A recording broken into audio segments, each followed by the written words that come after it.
Welcome to Policy on Demand. I'm Pat Brown. The OECD has released a couple, and by a couple we mean almost 900 pages of guidance under Amount A of Pillar 1 of the OECD's two-pillar framework. Will Morris joins us to discuss what's in this guidance and actions companies might consider taking. Will, welcome. Thank you very much, Pat. Glad to be back. So, to start us off, kind of refresh our memory here. Now, what is Amount A? How is it intended to work? I have to go back in history, I'm afraid. Amount A was originally envisaged as a way not of extending BEPS or anything like that, but of actually dealing with a brand new problem, which is in digitalized businesses, not just tech, but digitalized businesses, how do you tax profit which is created but doesn't sort of trigger any of the essentially 20th century rules for physical presence, that type of thing. And so that's what it was meant to do. It was meant to be a way of taxing new business models with new ways of profit as being created. Over the years, and it has now been years, that has morphed. So we went from, originally from automated digital services to consumer-facing businesses, and now we have the top 100 companies. It is not clear to me, actually, in one sense, what this does. Right. Now, one thing that it does do, clearly, or is intended to do, is destination-based taxation, or a little more destination-based taxation. Where the company sells its goods, where it performs services, that country will get a little higher allocation of profit to tax. Not that much to be sure, and that's obviously one of the complaints that some countries have had about it, but it moves more towards destination-based taxation. A little bit of a trip down memory lane there for a lot of us. Automated digital services, consumer-facing businesses, these concepts sound almost quaint. Well, I'm quite old, as you know. So. Okay, so what came out this week? We had a multilateral convention, accompanying explanatory statement. Those two documents right there are the bulk of the guidance. Right. We also got a document, this is the actual title, Understanding on the Application of Certainty for Amount A on Pillar 1. Okay, so what's in these documents? What are the highlights and anything that surprised you? Right. So here's my prop. This is the treaty itself. That is, as you say, that's the shorter part of the of the document, and there is that bizarrely named document. So what we see in here, pretty much for the first time, is the entirety of what's intended to be in the treaty. And it covers the things which came out essentially in 9-10 consultation blocks over the past year or so. And it is the mechanics, essentially, of Amount A. It's how do you get there. Right. It is very, very detailed, yes. But not quite as very, very detailed as the accompanying statement which goes with that. Right. And then there is this other document, because if you'll recall, one of the benefits to business of this was meant to be increased certainty, at least around certain aspects of this.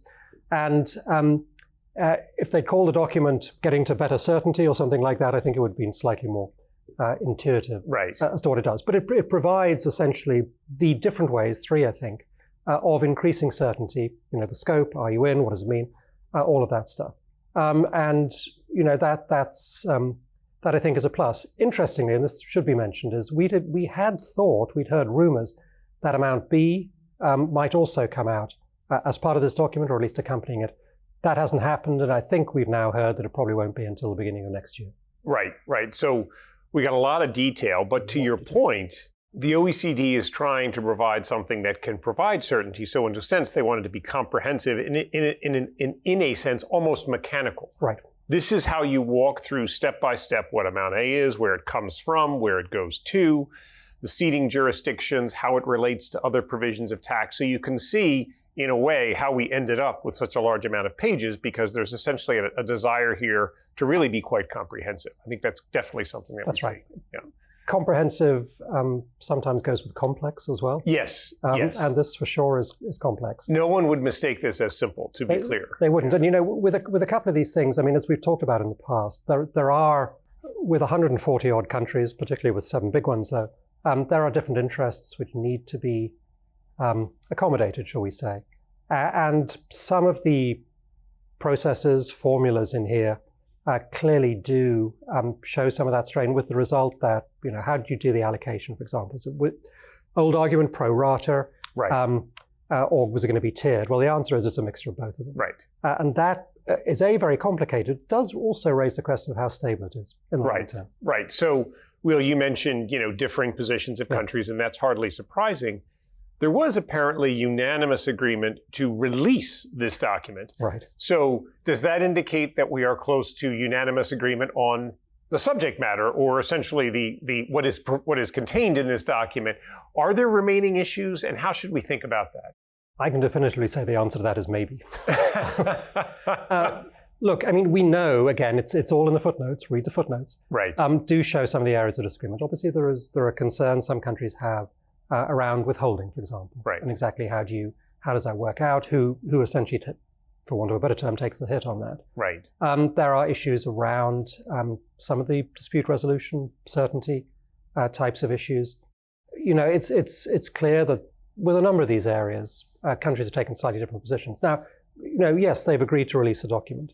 And the OECD has said, as I would do were I the OECD, that they're very close to agreement on that. We'll see, is the answer. But, I mean, you would not expect with 140 countries to have complete agreement. One of the interesting things is that they make some play in the impact assessment which came out with this, that actually developing countries do better than was previously expected. Again, you need to hold that up to the light, perhaps, because while relatively developing countries do better, absolutely, the developed countries do pretty well too. Right, right. So, I mean, it's interesting. Your response kind of suggests this, but to lay it bare for people a little bit, because you talked about withholding taxes. There is a need, clearly an attempt, and a robust attempt, but a need to fit what is essentially a formulaic approach to destination-based taxation inside of this pre-existing framework that includes things like bilateral tax treaties that provide for withholding rates on cross-border payments, the application of the arm's length standard, which provides for how much profit gets allocated from one jurisdiction to another. And so there's an attempt to sit this rather large edifice within the middle of all of this pre-existing architecture. And so therefore one can kind of see how this becomes a little bit clunky at times in the execution, if you will. Well, I think, you know, when future tax archaeologists stumble upon this, it's going to be a little like Troy. There are going to be lots of layers. We are indeed torturing this metaphor at this point. So for companies, yes, we have this document. How should companies be thinking about this? What actions might they consider taking now that these documents are out there? Right.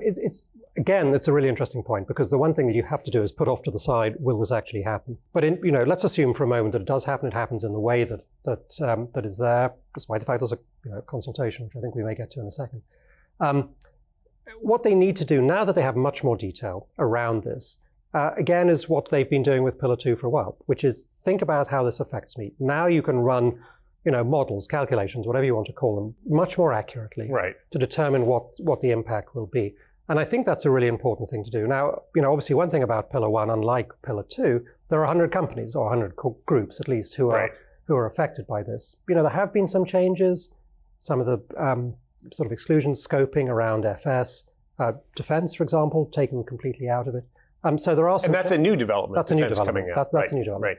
Right. And as you say, you know, with withholding, with some of these things, it's now easier to tell what the impacts might be, and that is a very important thing. In part, so that, you know, you as a tax director can say to senior management, "Here's what we know about this." Right. You alluded to it already, but just to finish this off, Will, U.S. Treasury Department has announced that they're opening a consultation of sorts, or they're inviting comments from the business community on this document. What do you make of that? Yeah, I'm a little mystified because I think the OECD has made pretty clear, and certainly other countries have made pretty clear, that having gotten to this stage with the MLC, they are not going to reopen it and redo it. And therefore, you know, at one level, the US gathers comments. What are they going to do with those?